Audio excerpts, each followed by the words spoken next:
আজকে কি চিংড়ি রান্না করছো মা? হ্যাঁ, চিংড়ি মাছটা ভেজে রেখেছি আর আজকে কম মশলা দিয়ে চিংড়ি মাছটা রান্না করব। বেশ, তা কিভাবে ভেজেছো সেটা বলো। এমনি নুন হলুদ দিয়ে করে ভেজেছি। সাদা তেলে ভেজেছো? সাদা তেলে ভেজেছি, নেড়ে চেড়ে ভেজেছি। কড়াই নিয়ে নেওয়া হয়েছে, ফ্রাইং প্যানে নেওয়া হচ্ছে সাদা তেল। এবার দেওয়া হচ্ছে একটু বড় চামচের 1 চামচ পেঁয়াজ। এবার দেওয়া হচ্ছে 1 চামচ মতন রসুন বাটা, দেওয়া হচ্ছে 1 চামচ মতন আদা বাটা। মশলা বলতে কিন্তু শুধু এইটাই, খুব বেশি মশলা কিন্তু হবে না, হালকা মশলাতে মায়ের আজকে রান্না করবে। এবার মশলাটাকে একটু কষিয়ে নিতে হবে। মশলাটা কিছুটা কষিয়ে নিলাম। এবার দিয়ে দেব একটা গুঁড়ো মশলা, এই যে লঙ্কা গুঁড়ো, হলুদ গুঁড়ো, নুন, চিনি দিয়ে দিলাম। তোমরা ইচ্ছা করলে লঙ্কা, কাঁচা লঙ্কা বাটা দিতে পারো আর একটু বেশি ঝালের জন্য। আর সামান্য একটু জল দেব। আবার এটাকে ভালো করে কষিয়ে নিতে হবে। মশলাটা এখানে ভালো মতন কষানো হয়ে গেছে, মশলা থেকে তেল ছেড়ে এসছে। এবার এতে দিয়ে দেওয়া হচ্ছে 4 চামচ মতন দই। দইটাকে মিক্সিং জারে ভালো করে ফেটিয়ে নেওয়া হয়েছে। এবার সেটাকে দিয়ে দেওয়া হলো। সামান্য মিক্সির বাটি ধোয়া জল দেওয়া হলো। এবার এটাকে ভালো করে একটু রান্না করে নিতে হবে।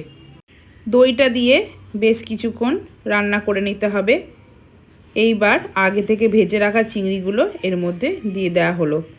এটা কিন্তু খুব বেশি ঝোল হবে না, একটু মাখো মাখোই খেতে কিন্তু ভালো লাগে। সামান্য এখানে বাটি ধোয়া জল দেওয়া হলো। এই চিংড়ির রেসিপিটা খেতে কিন্তু দুর্দান্ত স্বাদের হয়। আমি বলবো পারলে একবার বাড়িতে ট্রাই করে দেখো, একদম কিন্তু ভিন্ন স্বাদের আর খুবই কম মশলায়, সেটা তো তোমরা দেখতেই পেলে। এইবার একটা ঢাকা দেওয়া হলো। ওইদিকে চিংড়িটা সেদ্ধ হচ্ছে আর এখানে একটা ভাজা মশলা বানিয়ে নেব। 1 চামচ মতন, ছোট চামচের 1 চামচ মেথি আর গোটা জিরেকে একটু ড্রাই রোস্ট করে নিতে হবে। নেড়ে নেড়ে একটু হালকা করে ভেজে নিতে হবে। মেথি আছে যেহেতু খুব বেশি ভাজার দরকার নেই, তেতো হয়ে যেতে পারে। হালকা নেড়ে চেড়ে ড্রাই রোস্ট করে নিয়ে গ্যাসটা অফ করে দিতে হবে। হয়ে গেছে তোমাদের? হ্যাঁ, হয়ে গেছে। এবার এটাকে ঠান্ডা করে গুঁড়ো করে নিতে হবে। মোটামুটি 5-7 মিনিট পর ঢাকনা খোলা হচ্ছে। চিংড়ি এখানে সেদ্ধ হয়ে যাবে, বেশিক্ষণ তো লাগবে না, একবার তো ভাজা আছে। মনে হচ্ছে একটু জল লাগবে, ওই জন্য সামান্য একটু জল দিলাম। খুব গাঢ়ও হবে না আবার খুব পাতলাও হবে না, যার জন্য একটু জল দিতে হলো।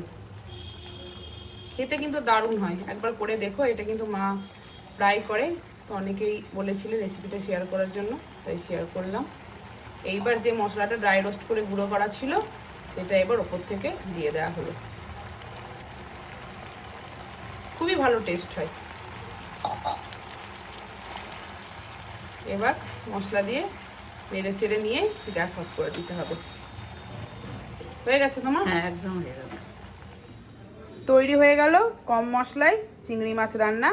এটাকে তোমরা ইচ্ছা করলে দই চিংড়িও বলতে পারো। দই চিংড়ি কেমন লাগলো তোমরা জানিও, আর বাড়িতে একটু বানিয়ে দেখো কেমন হলো। খেতে কিন্তু খুবই ভালো হয়। হ্যাঁ। আলু দেবে না, প্লেন এইভাবে করবে, দুর্দান্ত হয় খেতে।